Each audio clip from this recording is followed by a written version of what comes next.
السلام علیکم viewers, welcome back to my channel mother tips. آج ہم بات کریں گے کہ پیٹ کے اندر اگر آپ کا بچہ اس کی گروتھ ٹھیک نہیں ہے یا وہ ان ہیلدی ہے تو ماں کو کس طرح پتہ چلتا ہے۔ اکثر مائیں اس طرف توجہ نہیں دیتی اور نہ ہی ریگولر چیک اپ کے لیے جاتی ہیں، تو اس طرح کے ایشوز ہو جاتے ہیں۔ اس میں یہ ہے کہ اب نارمل فنڈل ہائٹ ہے، اگر ماں کا پیٹ نیچے کی طرف جو اس کا نچلا حصہ ہے وہ صحیح طریقے سے نہیں بڑھ رہا، یعنی ماں کا جو یوٹیرس ہے جہاں بچے کی گروتھ ہو رہی ہے، اگر وہ صحیح طریقے سے نہیں بڑھ رہا تو اٹ مینز کہ یا تو بیبی کی گروتھ کم ہے،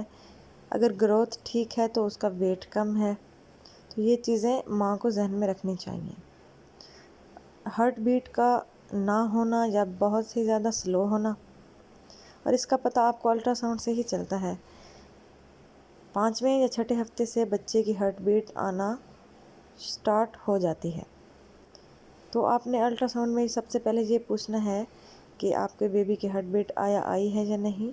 کیونکہ ہارٹ بیٹ ہی زندگی کی نشانی ہے کہ بچے کی گروتھ نارمل ہے۔ اور خدا نخواستہ اگر ہارٹ بیٹ نہیں ہے تو یہ اکثر 3rd منتھ میں ایبارشن کی طرف لے جاتی ہے، تو آپ نے کیئرفل رہنا ہے۔ IUGR یعنی کہ بچے کی گروتھ کا کم ہونا نارمل بچوں کی نسبت، یعنی ایک ایسا بچہ آپ کے پیٹ میں پرورش پا رہا ہے جس کی گروتھ نارمل نہیں ہے، یعنی بچے خدا نخواستہ کچھ ایسے ہوتے ہیں جن کا یا تو ہیڈ چھوٹا ہوتا ہے یا باڈی، تو یہ الٹرا ساؤنڈ سے آپ کو پتہ چلتا ہے، تو آپ نے اس چیز کے بارے میں اپنے ڈاکٹر سے اویئرنیس لیتے رہنی ہے۔ اگر آپ کو پیٹ میں مروڑیں یا درد محسوس ہوتا ہے، جیسے کہ پیریڈز کے دوران اکثر ماؤں کو محسوس ہوتا ہے، اگر یہ آپ کو مسلسل رہتا ہے تو اس کا مطلب ہے کہ کچھ مسئلہ ضرور ہے، بچے تک ماں کا بلڈ اور آکسیجن صحیح طرح سے نہیں پہنچ رہی، اس لیے ایسا ہے، تو آپ نے فوراً ہی ڈاکٹر سے رجوع کرنا ہے۔ پریگننسی کے دوران بخار کا ہونا ایک نارمل چیز ہے، لیکن مسلسل رہنا نارمل نہیں ہے۔ سٹارٹنگ کے 1 یا 2 مہینے میں بخار ہو جاتا ہے کیونکہ ماں